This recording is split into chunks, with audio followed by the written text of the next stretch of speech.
Anyway, he wanted us to make a presentation in a hotel about our job. And I'm going to brag a little bit. Anyway, it came time, and I got a big old scratch pad, and I put a table of organization up there, personnel, labor relations, operation, all I was responsible for, and all the squares on there. And I did what they teach in the military. If you're going to make a presentation in the Army, you do three things.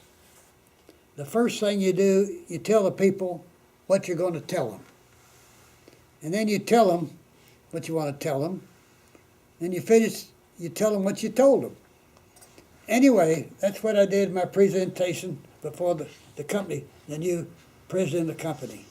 When I got through, he got up, he said, "George, that's the most impressive presentation I've heard since I joined this company."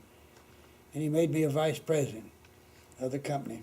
He wanted me to move to California, be over personnel labor for all plants. And I said, "No, I'm not going to California. I moved to Texas to get out of California. I didn't want to raise my kids in L.A. There's too much bad stuff going on." And he said, "Well, you just have to fly out there every day." So I ended up flying to California for a whole year back and forth. Going in on Sunday night, flying back on Friday, and that wasn't too good. But one thing I did in my company, which I think was smart, when I had spare time, I believed, see, my job in charge of personnel at an aircraft company was to provide that company with an efficient and competitive workforce, an efficient workforce that was competitive with our competition. Only two other companies, one time there was three, and keep the price competitive. I had to know what the labor cost was of our competition. Since we were the subcontractor for the airplane builders, I wanted to keep my cost of labor, and the aircraft wages were higher than anybody else, so we could be a high wage company.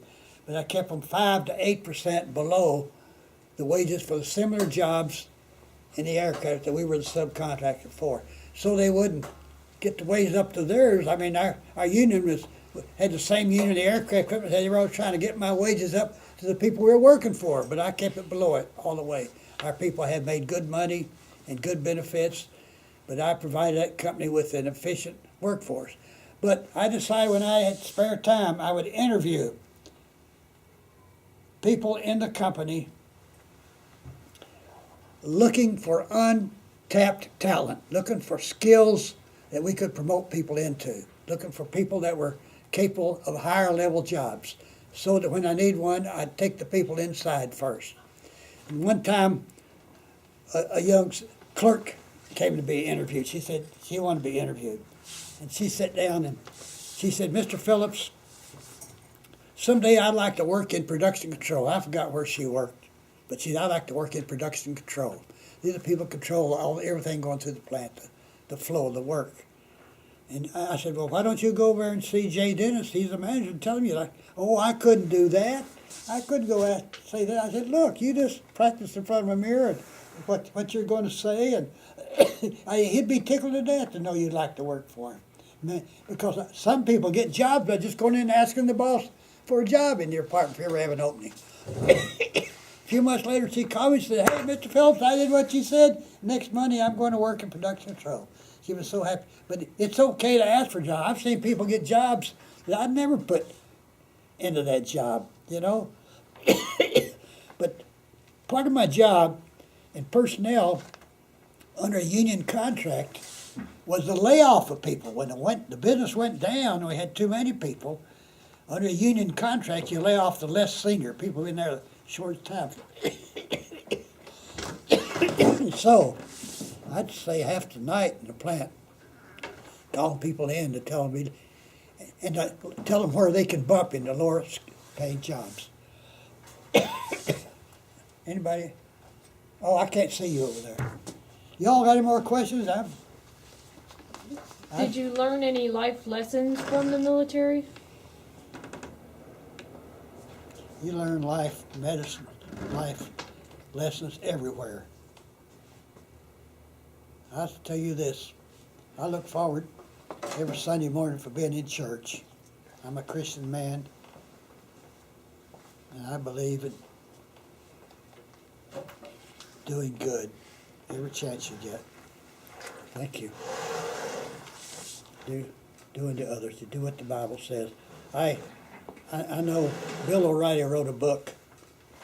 It's all out. Everybody's buying it. It's all these killing books about killing Lincoln. I know how Lincoln died, but the one about killing Jesus, I could never read. Because the Bible tells you how Jesus died. And you know, he put on the cross at 9 o'clock in the morning, he died at 3 o'clock. But you read everything in between. If that doesn't bring tears to your eyes, I don't know what will. So I just finished reading Killing Kennedy, but I remember that day, but I don't want to read Killing Jesus. I don't need to read that. Ask me anything else you want. I'm proud to have been a soldier. My brother was a soldier too, but I was always ahead of him. He stayed in and became a colonel, and I went to an aircraft company and became a vice president.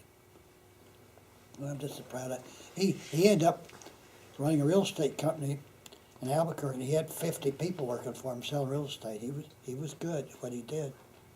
Anything else? Thank you for coming here and spending your time on this interview. Thank you all for listening to me. But always have a goal. Always have goals. And my goal is to be as good as I can be until the end. Y'all are a beautiful bunch of kids. Thank you. Y'all are beautiful. I can see the smiles on your face. But I'm proud to have been in the Army. And I would have died.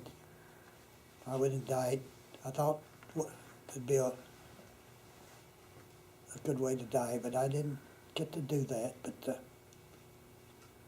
there were other good jobs to do that had to be done. I don't agree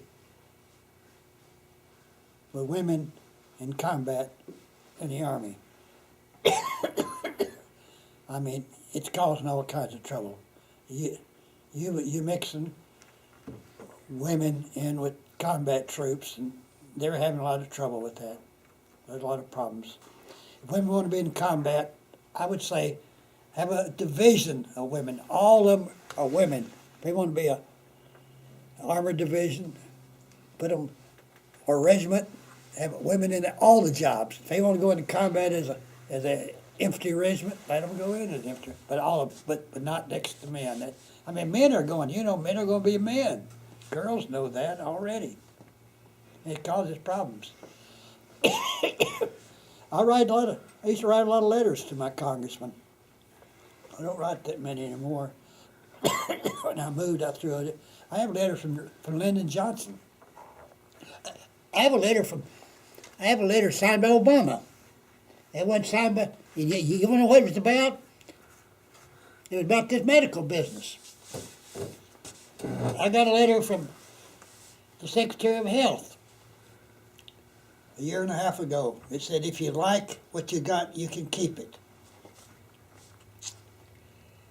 And then I take the Wall Street Journal every day. And that takes a long time to read that. That gets me up on what's going on. But anyway, I read that Obama's going to take 455, and I'm on Medicare. You get 65, you're on Medicare.